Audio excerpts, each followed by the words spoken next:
देहरादून से है, जहां पर संघ लोक सेवा आयोग यूपीएससी की सिविल सेवा परीक्षा में उत्तराखंड की बेटियों ने उत्कृष्ट सफलता प्राप्त कर प्रदेश का मान बढ़ाया है।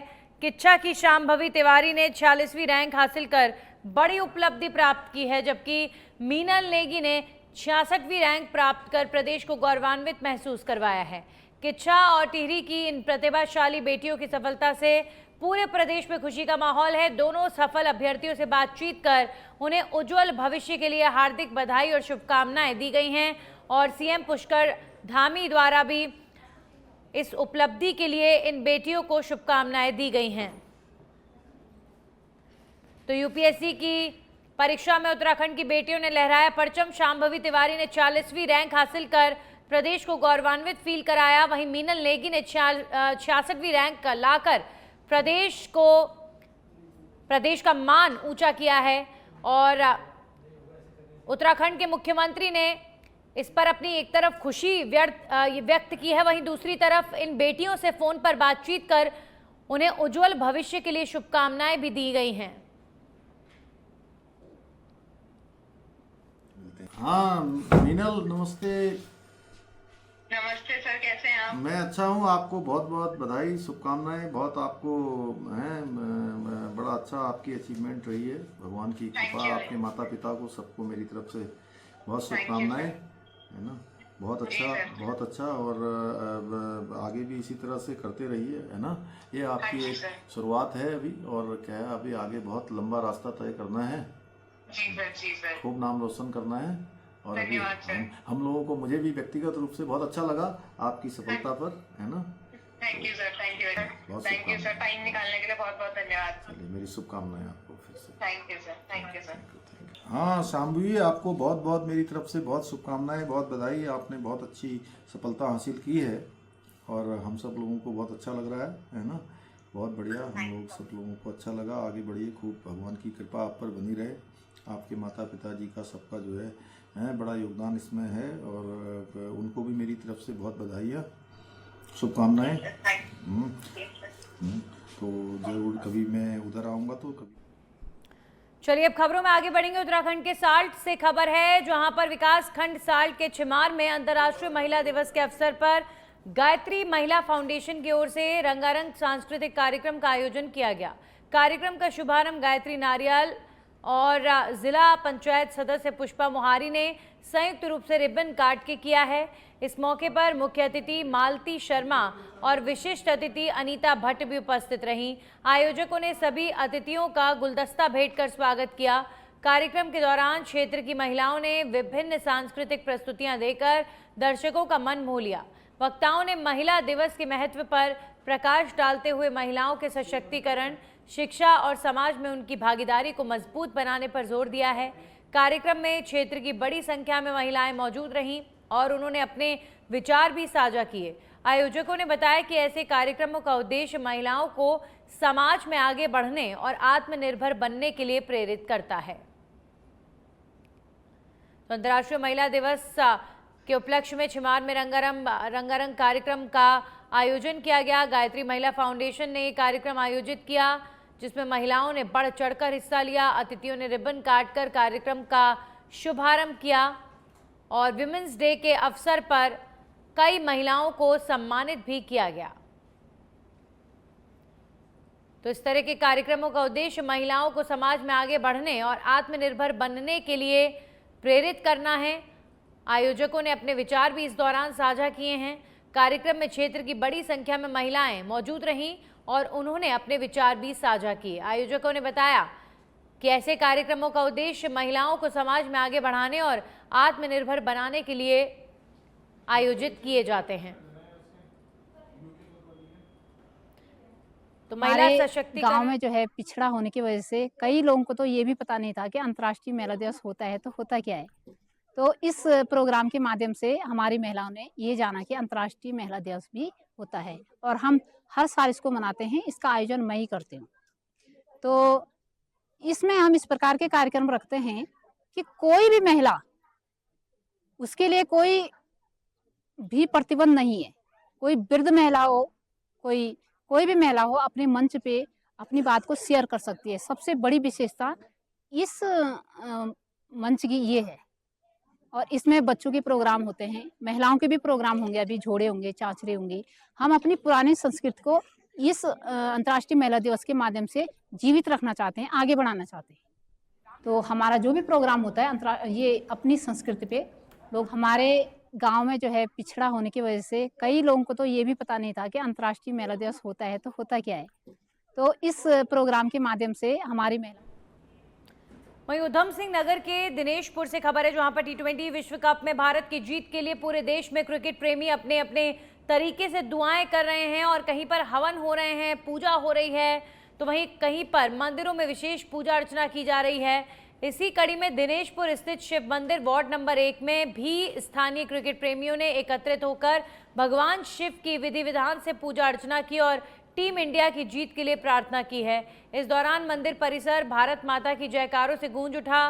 क्रिकेट प्रेमियों का कहना है कि भारतीय टीम इस समय शानदार फॉर्म में है और उन्हें पूरा विश्वास है कि भारत आज का मुकाबला जरूर जीतेगा। भक्तों ने भोलेनाथ से प्रार्थना करते हुए कहा है कि टीम इंडिया T20 विश्व कप जीतकर देश का नाम रोशन करे। फिलहाल अब सभी की निगाहें आज के अहम मुकाबले पर टिकी हुई हैं।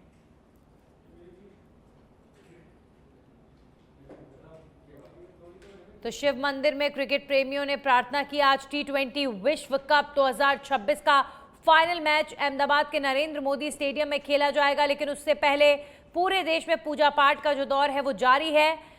उत्तराखंड के दिनेशपुर में टीम इंडिया शानदार परफॉर्मेंस करे आज के मैच में, इसके लिए पूजा अर्चना की गई। T20 वर्ल्ड कप 2026 देश जीते, इसके लिए प्रार्थना की गई और पूजा अर्चना में कई लोग शामिल हुए। भोलेनाथ की पूजा अर्चना कर टीम की जीत के लिए यहां पर प्रार्थना की गई है और इस समय टीम इंडिया जो है वो शानदार फॉर्म में चल रही है।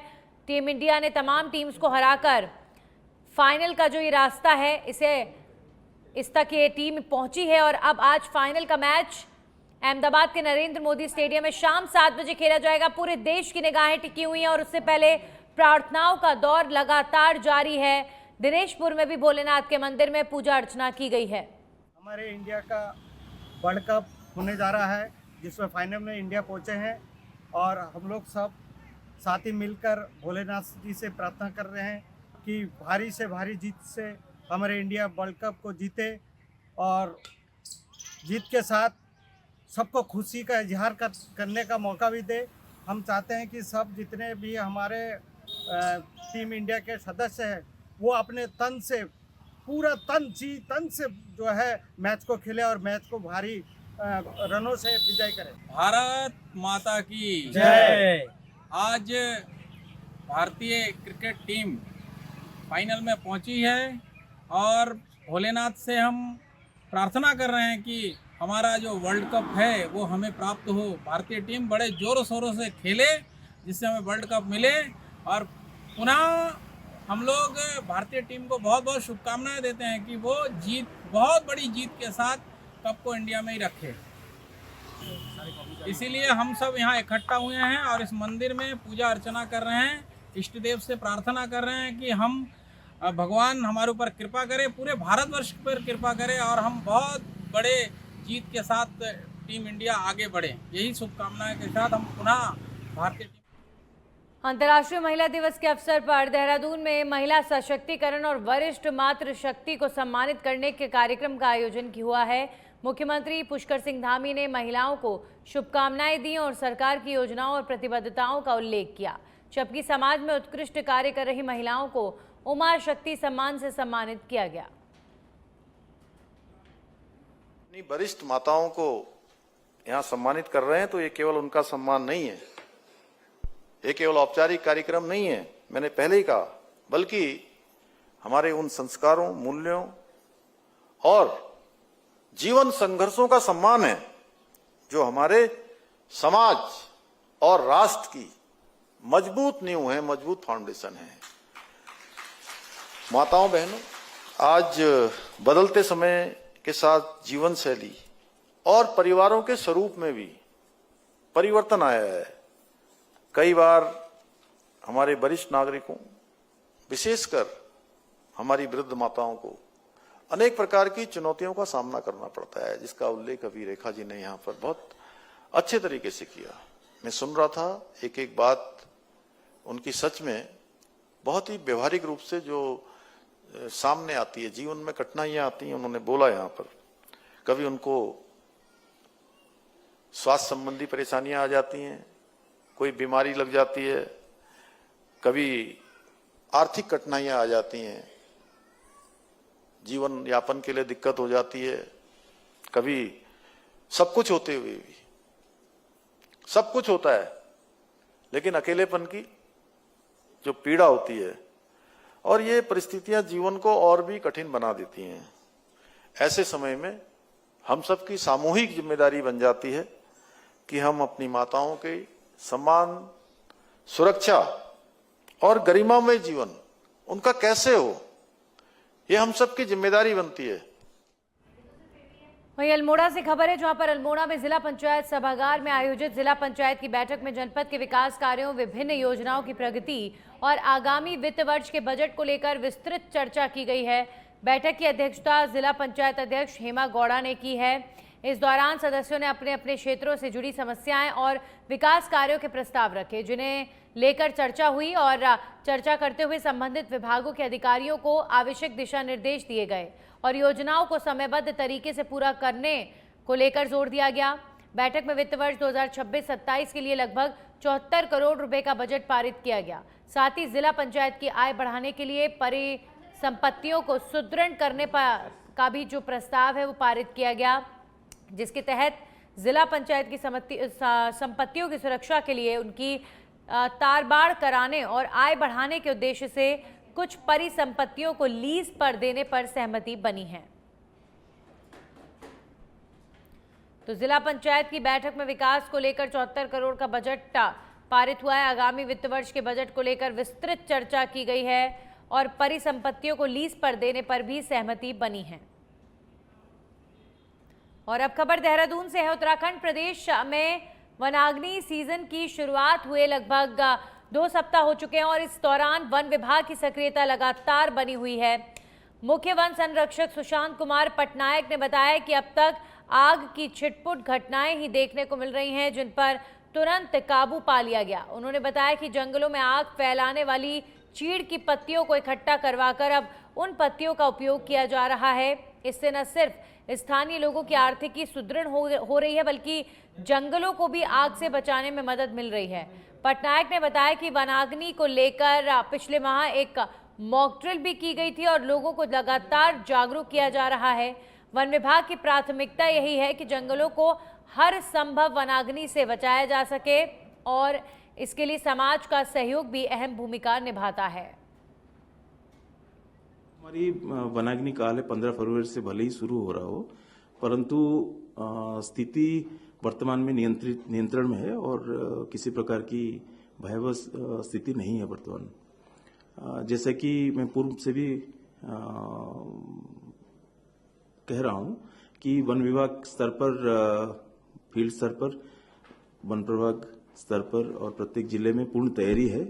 हमारी मॉक ड्रिल एक्सरसाइज के माध्यम से हम अपनी तैयारी को पिछले माह भी जांच परख लिए हैं।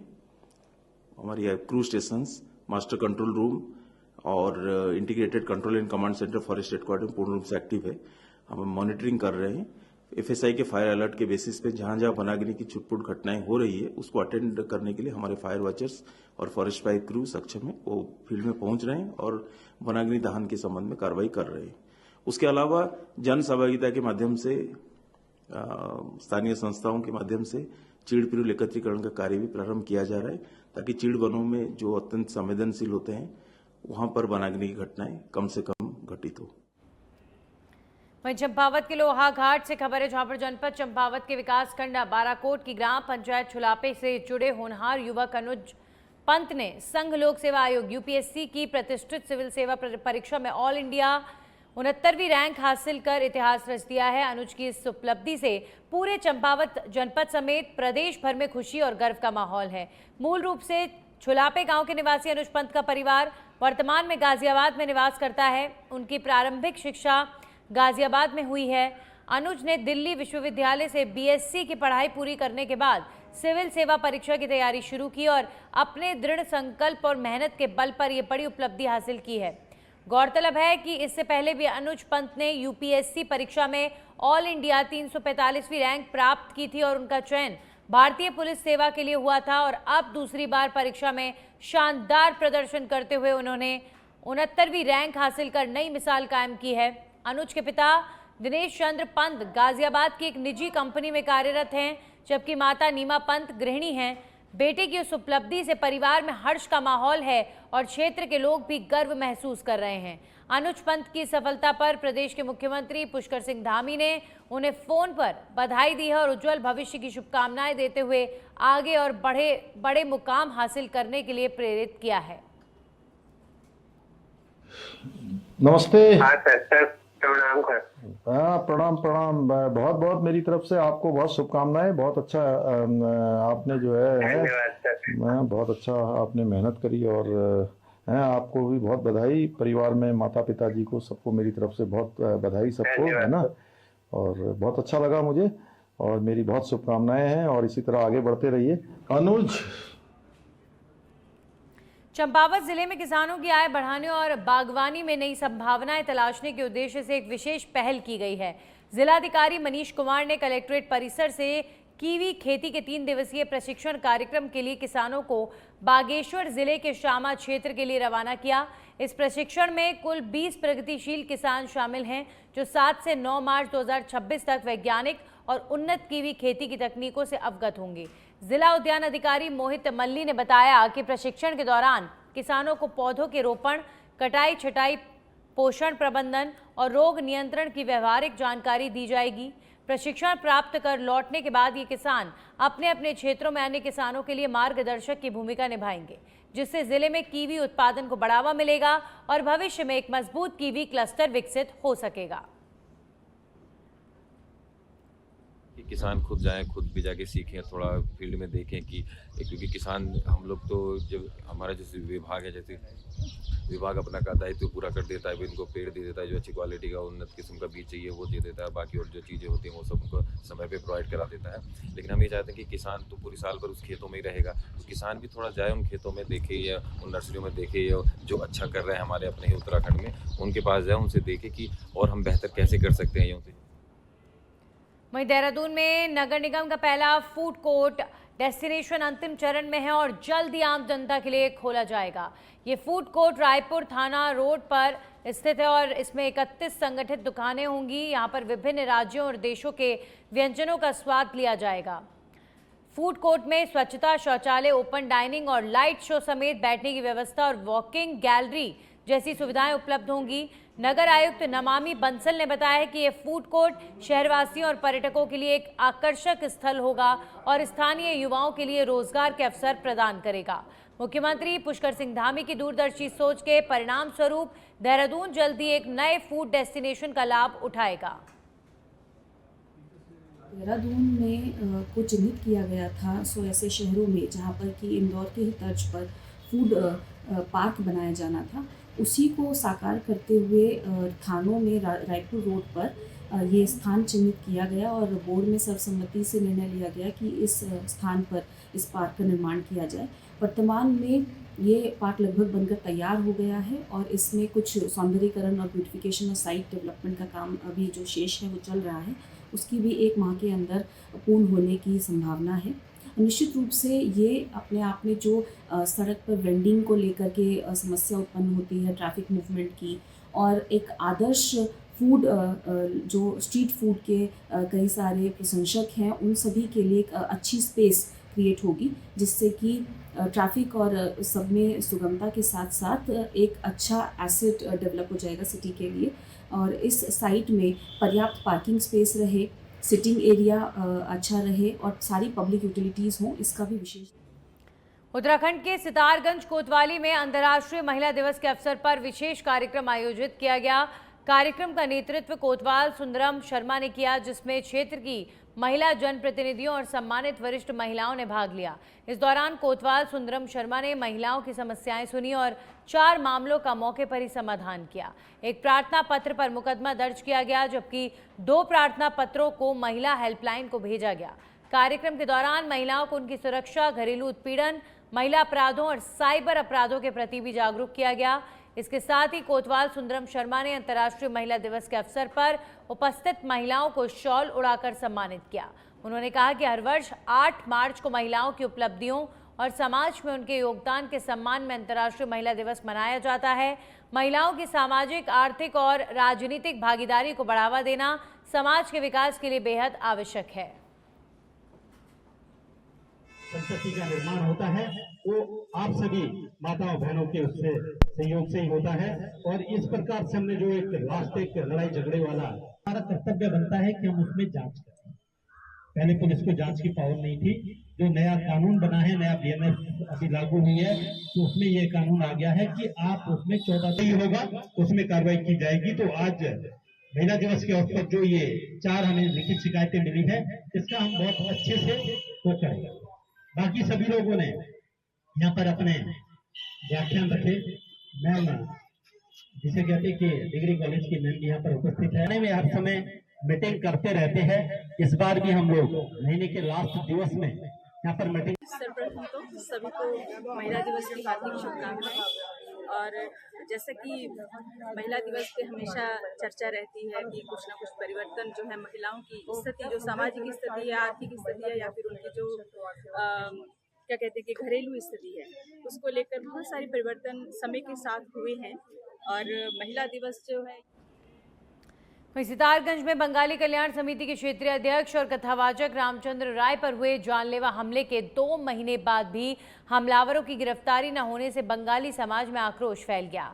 आक्रोशित बंगाली समाज के लोगों ने शक्ति फार्म चौकी पहुंचकर पुलिस का घेराव किया और हमलावरों की तुरंत गिरफ्तारी की मांग की गई है। आपको बता दें कि बैकुंठपुर शक्ति फार्म नंबर 1 के रहने वाले रामचंद्र राय पर 6 जनवरी की शाम कुछ अज्ञात व्यक्तियों ने हमला किया था। लोगों का कहना है कि अब तक पुलिस इस मामले में कोई ठोस कार्रवाई नहीं कर पाई है। क्षेत्र में इस प्रकरण को लेकर व्यापक जन आक्रोश है और समाज के लोग चाहते हैं कि पुलिस मामले का खुलासा कर हमलावरों को गिरफ्तार करे। विगत कई वर्षों से उनके ऊपर लगातार हमले होते जा रहे हैं और हमले के बाद भी उनको सुरक्षा नहीं मिल पा रही है। प्रशासन से हम कहेंगे कि उनको एक तो सिक्योरिटी गार्ड दिया जाए, पुलिस की तरफ से प्रशासन की सुरक्षा दिया जाए। और दूसरी चीज कि ये जो घटना घटी है, इस घटना की जांच करें। 2 महीने हो गए इस घटना में पता नहीं लगा। अभी देखिए कुछ दिनों पहले एक घटना रुद्रपुर में भी घटी थी और जांच के बाद कुछ और ही पता लगा। लगातार ये जो घटनाएं घट रही है यहाँ पर शक्ति फार्म के अंदर, एक माहौल, भय का माहौल बना पड़ा है। एक ऐसे कथावाचक जो समाज के अंदर एक अच्छा नाम है जिनका, उन पे हमला हो रहा है। तो सोचिए जब ऐसे लोगों पे हमला हो सकता है तो आम जनता कहाँ सुरक्षित है यहाँ पर शक्ति फार्म के अंदर, सितारगंज के अंदर। और लगातार एक माहौल बन रहा है कि यहाँ पर एक कहा जा रहा है कि यहाँ पर लोगों को डरा धमका के भी पार्टी ज्वाइनिंग कराने का काम चल रहा है। तो कहीं ना कहीं ये भी एक षड्यंत्र के तहत हो सकता है कि इसकी जांच क्यों नहीं हो रही, क्यों नहीं खोला जा रहा है इसमें, और ये माहौल नहीं। और अब खबर दिनेशपुर से है, जहां पर जयनगर स्थित कृष्णा होम फेज 2 में राम बहादुर सिंह के घर में अचानक से अफरा तफरी मच गई जब घर में रखा 5 किलो का छोटा गैस सिलेंडर फट गया। हादसे के वक्त घर में खाना बनाते समय सिलेंडर अचानक से तेज आवाज के साथ फटा। धमाके की आवाज सुनकर आसपास के लोग मौके पर पहुंचे और किसी तरह आग पर काबू पाया। इस दौरान घर में मौजूद 7 साल का बच्चा आग की चपेट में आने से बाल बच गया, लेकिन उसके बाल झुलस गए। स्थानीय लोगों का ये कहना है कि समय रहते आग पर काबू नहीं पाया जाता तो बड़ा हादसा हो सकता था। फिलहाल बच्चे को प्राथमिक उपचार दिया गया है और उसकी हालत ठीक बताई जा रही है। ये छोटा सिलेंडर था, फट गया। हम लोग ऐसे ही गरीब आप 2 पैसे भी नहीं थे मेरे पास। 2 लीटर मैंने गैस भरा के लाई तो 2 लाई, पता नहीं कैसे मैं ऊपर मसाला पीसने चली गई तो उसका कैसे आग आया और नीचे आते आते तो ऐसा हम लोग बाहर निकलते ऐसा आवाज आया। मेरा नाती जलने से बच गया। मेरा नाती को कैसे हो गया, बाल जल गया, गर्दन में चोट आ गई, हल्का फुल्का थोड़ा चोट। मेरे 4-5 शीशे टूट गए, सब बहुत नुकसान हुआ है। मगर था कंपनी से जॉब करके आया था, नाइट ड्यूटी से जॉब करके आया था, अंदर सो रहा था तो अचानक से आग लगी तो आँख खुली मेरी, अब पूरा धुआं हो गया। तो मम्मी को आवाज़ दिया, मैंने बुलाया नीचे, मम्मी जल्दी आओ आग लग गई है। तो आग बहुत ज़्यादा हो गई थी, बहुत तेज़ आग हुई थी। मैंने मम्मी से बाहर भागो आप लोग बाहर भागो। फिर मैं अंदर गेट का दरवाजा बंद करके मैं अंदर ही हो गया। मम्मी लोग को बाहर भगाते